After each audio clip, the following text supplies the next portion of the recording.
Olá pessoal, tudo bem? Professor Sérgio, então aqui mais uma vez com vocês para mais um dia de estágio, né?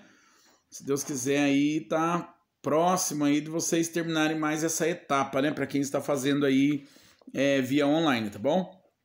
Pessoal, hoje eu gostaria de falar com vocês sobre uma doença também bastante conhecida, né? Que nas unidades básicas de saúde a gente sempre vai ouvir falar sobre a prevenção e a vacinação contra essa doença. Porém, pessoal, por muitas vezes a gente ouve falar, mas acaba não conhecendo o que é a doença, quais os sinais e sintomas e como ela é transmitida, né?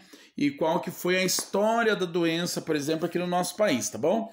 Pessoal, então hoje a gente vai falar um pouquinho sobre a rubéola, tá? A rubéola é uma doença altamente contagiosa e ela é transmitida através de um vírus. O nome desse vírus, pessoal, rubivírus, tá bom? Ele é da família do Togaviridae, nome diferente, né? Nome até difícil aí de falar, tem que escrever para conseguir ler aí o nome desse vírus, né? Pessoal, o sarampo também ele é conhecido como sarampo alemão, tá? Assim, como os sintomas são meio parecidos com o da catapora, às vezes a pessoa ele acaba confundindo a rubéola, né, com a catapora, com o sarampo. Então, assim, é necessário de ter conhecimento, né, mais aprofundado um pouquinho sobre essa doença, tá bom? Pessoal, o problema maior, na verdade, da rubéola é para as mulheres gestantes. Por quê? Se a mulher ela contrair a rubéola durante a gravidez, ela tem assim uma grande probabilidade de chance de transmitir a rubéola para o feto, né? Ou mesmo para o bebezinho após o nascimento dele. E o que pode acontecer quando uma mulher ela adquire rubéola e transmite para o bebezinho, ainda quando o bebezinho está dentro do útero dela? Tá, o feto ele pode ser expulso, né, e morto. Também ele pode ter malformações congênitas, exemplo, surdez, malformação cardíaca, lesões oculares, tá? E outras aí, tá bom? Pessoal, no Brasil, na década de 80, a rubéola ela era desconhecida, por mais que existia, mas assim, ela não era ainda conhecida, né, entre os estudos, tá bom?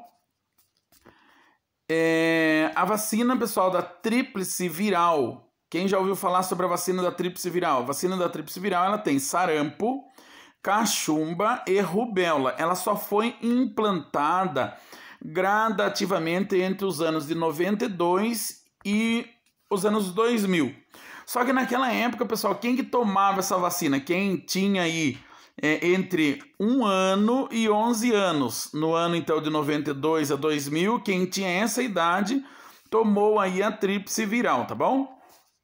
Porém, em 98 até 2002, começou campanhas, né, para vacinação de mulheres em idade fértil, tá bom? Essas mulheres, pessoal, elas eram vacinadas na idade de 12 a 49 anos de idade, pois foi descoberto que se as mulheres elas tivessem então rubéola durante a gravidez, os danos para o feto seriam irreversíveis, né? Então começou-se a vacinação de mulheres de idade de 12 a 49 anos, tá bom? Depois, pessoal, em 2004, começou então a vacinação de crianças, né, de idade de 4 a 6 anos. Tá? Todas as crianças de idade de 4 a 6 anos eram vacinadas aí contra a rubéola, né? Ou seja, tomavam lá a tríplice viral. E depois houve uma oferta das vacinas para os homens também de idade para os homens de idade até 39 anos e mulheres de idade até 49 anos de idade, e é assim o que acompanha até o dia de hoje, tá bom?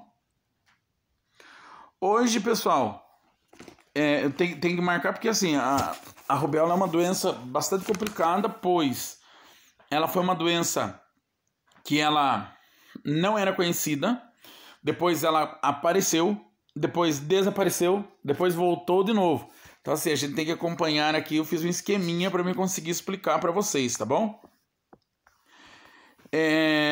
A rubéola, pessoal, ela teve então uma redução dos casos confirmada em até 80%, né, no ano de 2003 a 2006, tá bom? E em 2006 houve então alguns surtos de rubéola, né, que passaram a ocorrer nos estados então de Minas Gerais, Rio de Janeiro, Ceará, Paraíba, Mato Grosso e Mato Grosso do Sul, tá? Em 2007 foram confirmados surtos em 19 estados, perfazendo um total de casos de 6.753 casos, tá? Confirmado. E a faixa etária das pessoas acometidas era entre 20 e 39 anos de idade. E 70% dos casos aconteceram com pessoas do sexo masculino, tá? Aí o que aconteceu? Em 2008, né, foi realizada uma campanha de vacinação de novo para eliminação da rubéola, tá? Para homens e mulheres com idades de 20 a 39 anos. Então, assim, quem tinha em 2008 idade entre 20 e 39 anos foi vacinado. Deixa eu ver, eu tô com 34. 2008 passaram-se 12 anos. Eu tinha 22, então eu acho que eu tomei a tríplice viral nessa campanha aí, tá? E daí nos estados do Rio de Janeiro, Minas Gerais e Rio Grande do Sul, corrigindo, pessoal, não é Rio Grande do Sul não, é Rio Grande do Norte, tá? Mato Grosso, Maranhão, foi acrescido a população de 12 a 19 anos no grupo-alvo da vacinação. Então vamos voltar lá, tá? Nos outros estados, né, em todos os outros estados, a campanha de vacina contra a rubéola, né, ou seja, a vacina tríplice viral, era para pessoas de 20 a 39 anos, todos de 20 a 39 anos. Houve então uma exceção. Qual foi essa exceção? Rio de Janeiro, Minas, Rio Grande do Norte, Mato Grosso e Maranhão. Também podia tomar pessoas que tinham idade entre 12 e 19 anos. Tá? Eles entraram aí no grupo-alvo. Por quê? Porque nesses estados era onde tinha aparecido, né, alguns casos de rubéola. Né? Por isso foi então vacinado pessoas com idades um pouco menor também. Tá? A cobertura geral de vacinação foi de 97% da população alvo. Foi assim, um resultado muito bom, tá? E foram confirmados nesse ano 2.155 casos em 22 estados, tá? Aí após o ano de 2009 até os dias atuais não foram mais confirmados casos de rubéola no Brasil, indicando a interrupção da transmissão, né, do vírus da rubéola, denominado 2B, tá bom? Pessoal, quais são os sintomas, então, da rubéola? Agora esse aqui eu já não preciso ter nenhuma colinha aí para poder falar para vocês, tá? Porque não são números, então aí já é coisa assim que eu sei, tá? Os principais sintomas, pessoal, da rubéola é a febre baixa, aumento dos linfonodos, tá? Atrás da orelha, aqui, ó, tem os linfonodos atrás da orelha, pescoço, que eles podem aumentar quando a pessoa ele está contaminado pela rubéola, tá bom? E também o exantema maculopapular. O que é isso, professor? Exantema, aquele monte de pintinhas vermelhas, né, aquelas bolinhas vermelhas que dá. Qual que é a diferença às vezes do sarampo, que pode também aparecer ali, né, ou da catapora, que eles dizem, pode aparecer aí esses exantemas também. É que na rubéola a quantidade é maior, pessoal, assim, é bastante, um do ladinho do outro, tá? Como se fosse um grosseiro, né? Tem gente que olha e fala, nossa, parece que tá com um grosseiro essa pessoa. E assim, é rubéola, tá? Diagnóstico de rubéola é feito como? Claro que, em primeiro lugar, é feito através de exame clínico, né? O médico profissional ali vai olhar, né? E depois ele pode solicitar um exame de sangue. No exame de sangue, ele pode apresentar o IgM positivo ou então o IgG positivo para a rubéola, tá? Explicar para vocês sobre IgM e IgG. Creio que vocês já saibam, acho que os professores aí lá da escola devem ter contado para vocês sobre o que é IgM e o que é IgG, né? Beleza. Então, pessoal, IgM, né, quando dá lá o IgM positivo, significa que o paciente ele está tendo a doença naquele momento. Lembre do M, momento, né? Então, assim, quando eu tenho IgM positivo, eu estou tendo a doença no momento. Meu corpo ainda não produziu os anticorpos, né, necessários para combate dessa doença, né? Ou seja, ou eu não tive contato ainda com essa doença através da vacinação, né, com esse vírus através da vacinação, que fez com que o meu corpo criasse aí os anticorpos, né, e desse a presença do IgG, né, ou então eu acabei de ser contaminado mesmo, tá? E aí complica um pouquinho a situação, tá?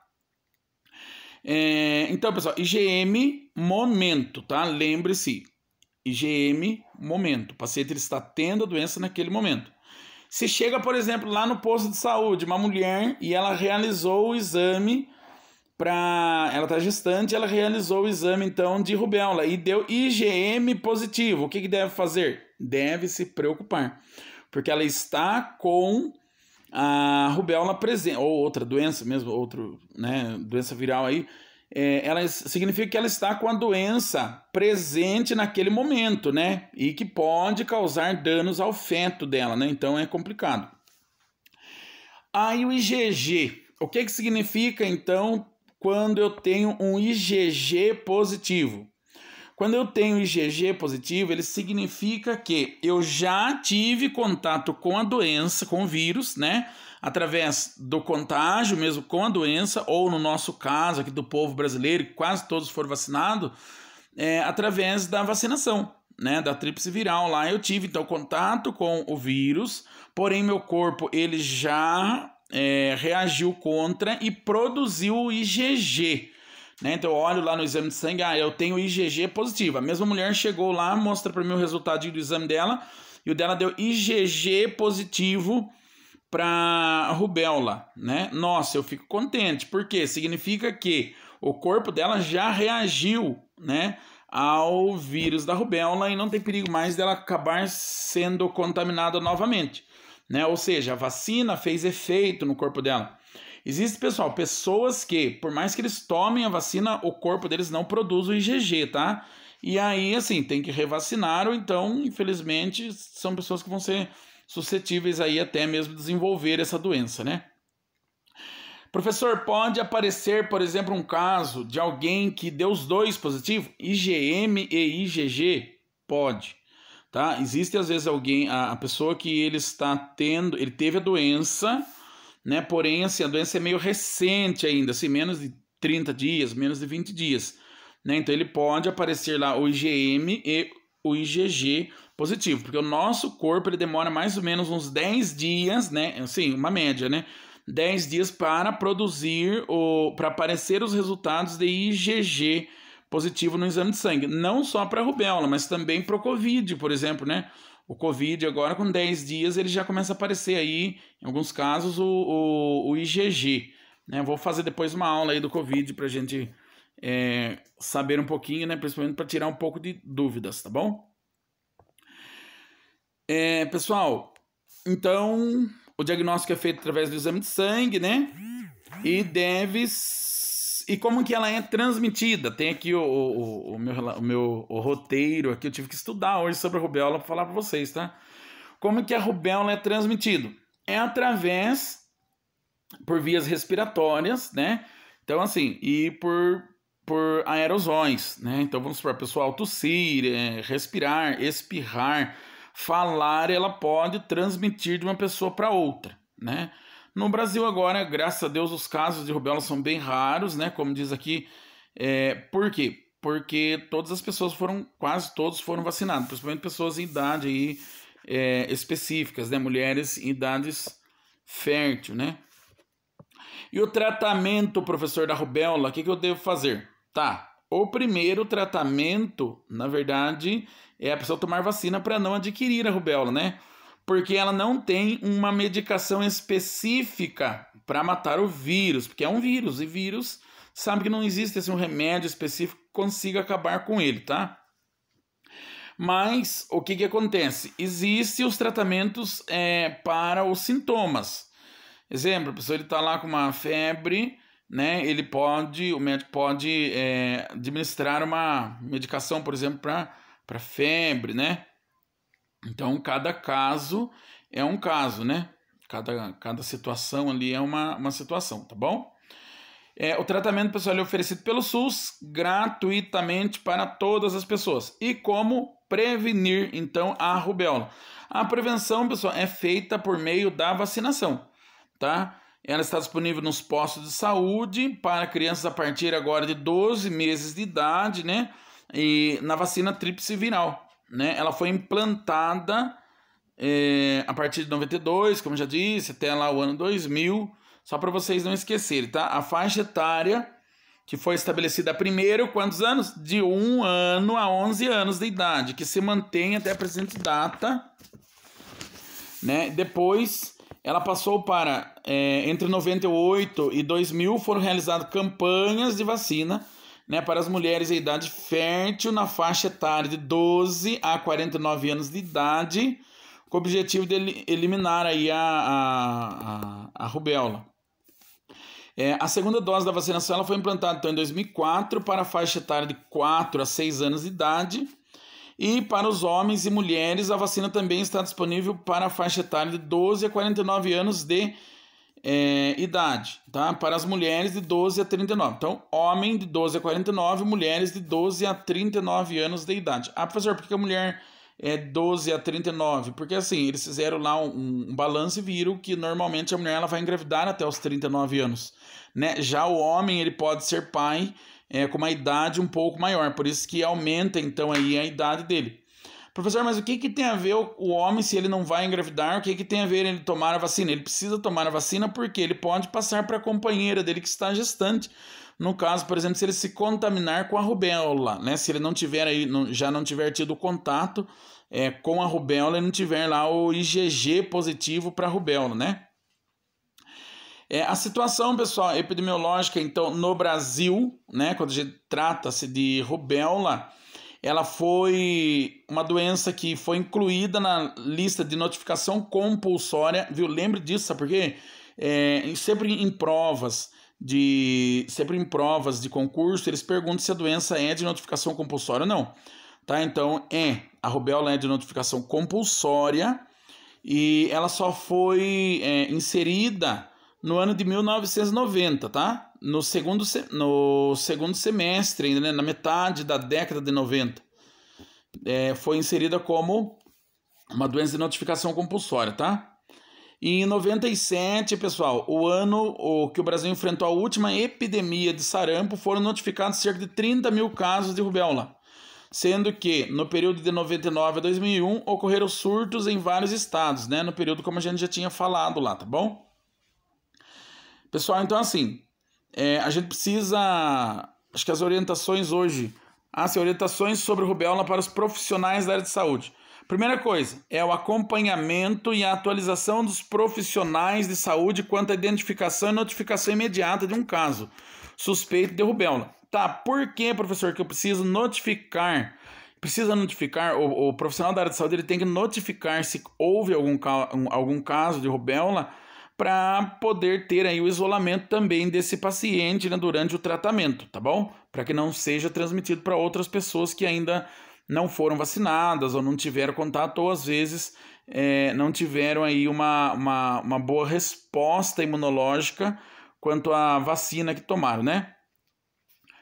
Tanto na rede pública como na rede privada, os profissionais da área de saúde eles devem estar aptos a conhecerem e reconhecerem uma infecção, uma doença aí, né, da rubéola, tá? Um paciente infectado aí com rubéola, tá bom? pois é importante que mantenha o nosso país livre dessa doença, tá bom? As medidas de prevenção, elas são as altas coberturas de vacina em todas as localidades e a realização imediata do bloqueio vacinal no momento da notificação e investigação dos casos.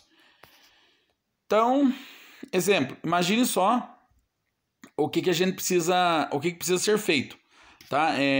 Para você conseguir, o profissional da área de saúde, ele tem que saber notificar, porque ele precisa fazer o bloqueio vacinal. Imagine só que a gente teve um caso em Ribeirão Branco, né, de rubéola. Então, assim, eu preciso saber se toda a população ela está vacinada ou não, tá? Os que não tiverem vacinado vai ter uma campanha, com certeza, né? E essa campanha vai vacinar as pessoas que ainda não estão vacinadas ou que não tiveram aí a oportunidade de ser vacinadas, tá? Pessoal, outra coisa também que nós devemos assim, uma coisa muito importante que nós profissionais da área de saúde devemos saber, principalmente vocês que são técnicos de enfermagem, auxiliares aí de enfermagem, que vão tomar conta de sala de vacina. É muito importante, pessoal, a total cobertura de vacinação para os pacientes, né, que são predispostos. Por exemplo, os pacientes aí que podem desenvolver a doença, eles devem tomar a vacina. E, na verdade, assim, cabe a nós, os profissionais da área de saúde, oferecer, correr atrás, né? A moça lá da sala de vacina, acompanhar se tem vacinas atrasadas, né? Conhecer a caderneta de vacina para poder olhar e ver se está faltando ali a vacina da tríplice viral, tá bom? E, pessoal, recomendações e esclarecimento da Secretaria de Vigilância à Saúde e da Secretaria de Atenção à Saúde, referente à não realização do exame sorológico com pesquisa da IgM para rubéola em gestante durante o pré-natal. Tá? Então, assim, durante o pré-natal, a realização então desse exame aí para ver se o paciente ele é IgM ou IgG aí positivo para rubéola, tá bom? Pessoal, continua então as medidas de prevenção, né? A maior medida de prevenção, pessoal, é o conhecimento, tá? A partir do conhecimento é que a gente vai colocar aí outras medidas de prevenção, né? Como vacinação, quem deve ser vacinado, como deve ser vacinado, né? Isolamento para casos confirmados aí de qualquer tipo de doença transmissível, né? Agora, hoje a gente está falando no caso da rubéola, tá bom? Então, pessoal, creio que o nosso estágio de hoje seja esse. Se houver alguma dúvida referente à aula, pode mandar mensagem para mim perguntando que eu estou à disposição para responder a vocês, tá bom? Pessoal, tenham então uma ótima tarde e até amanhã para mais uma aula, tá? Mais um dia de estágio. Até mais.